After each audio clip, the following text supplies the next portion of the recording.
Chapitre 7. Le souverain sacrificateur dit: les choses sont-elles ainsi? Étienne répondit: hommes, frères et pères, écoutez. Le Dieu de gloire apparut à notre père Abraham, lorsqu'il était en Mésopotamie, avant qu'il s'établît à Charan, et il lui dit: quitte ton pays et ta famille, et va dans le pays que je te montrerai. Il sortit alors du pays des Chaldéens, et s'établit à Charan. De là, après la mort de son père, Dieu le fit passer dans ce pays que vous habitez maintenant. Il ne lui donna aucune propriété en ce pays, pas même de quoi poser le pied, mais il promit de lui en donner la possession, et à sa postérité après lui, quoiqu'il n'eût point d'enfant.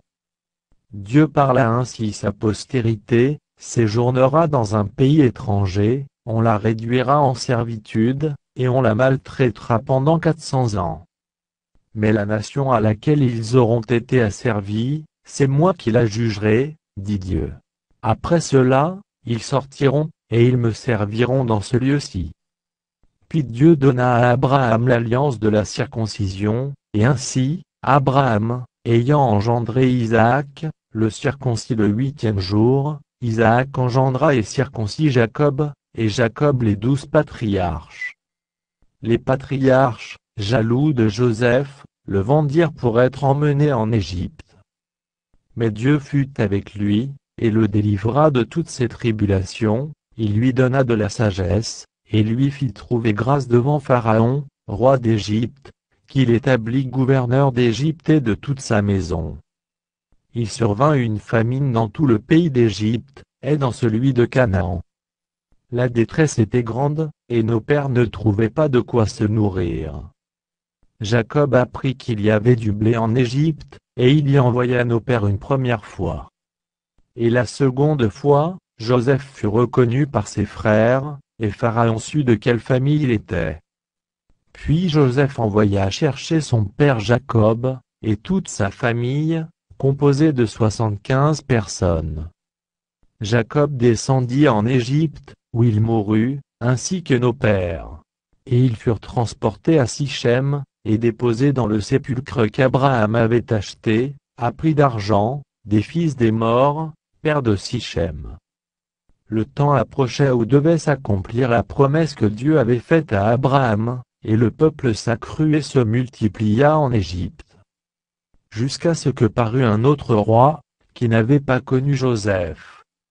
Ce roi, usant d'artifice contre notre race, maltraita nos pères, au point de leur faire exposer leurs enfants, pour qu'ils ne vécussent pas. À cette époque, naquit Moïse, qui était beau aux yeux de Dieu. Il fut nourri 3 mois dans la maison de son père. Et, quand il eut été exposé, la fille de Pharaon le recueillit, et l'éleva comme son fils.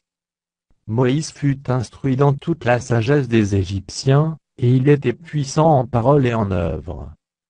Il avait 40 ans, lorsqu'il lui vint dans le cœur de visiter ses frères, les fils d'Israël. Il en vit un qu'on outrageait, et, prenant sa défense, il vengea celui qui était maltraité, et frappa l'Égyptien.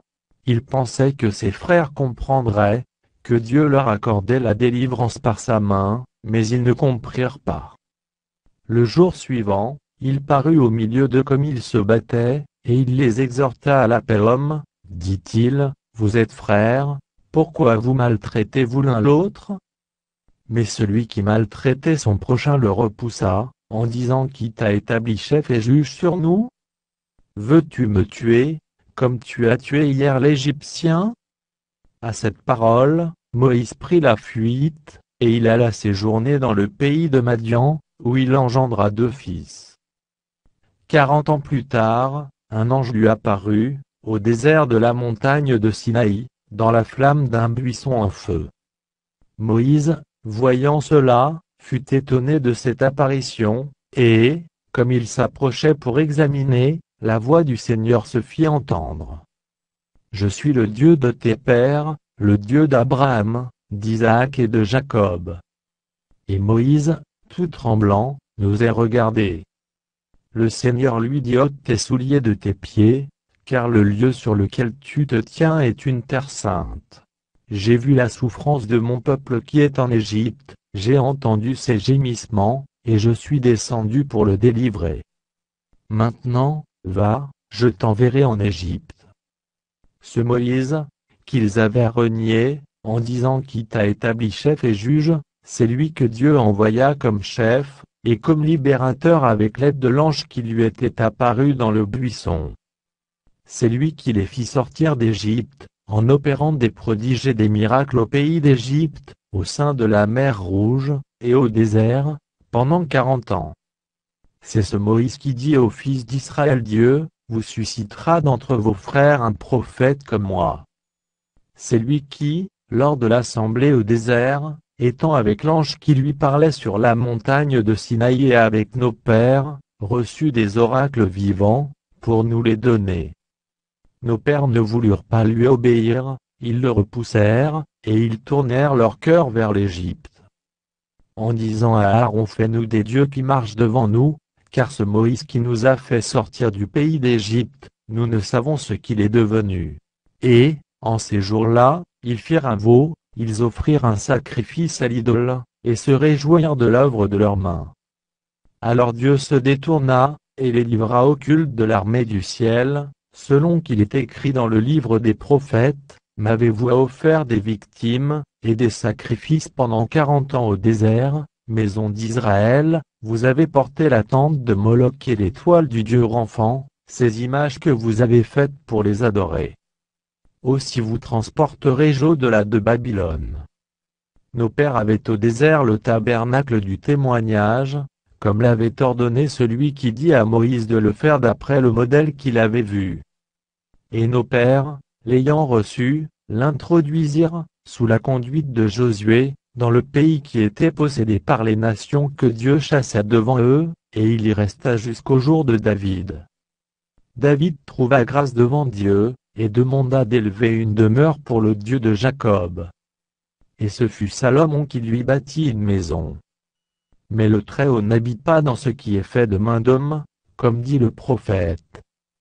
Le ciel est mon trône, et la terre mon marchepied. Quelle maison me bâtirez-vous, dit le Seigneur, ou quel sera le lieu de mon repos? N'est-ce pas ma main qui a fait toutes ces choses, Homo Koured, incirconcis de cœur et d'oreille? Vous vous opposez toujours au Saint-Esprit. Ce que vos pères ont été, vous l'êtes aussi.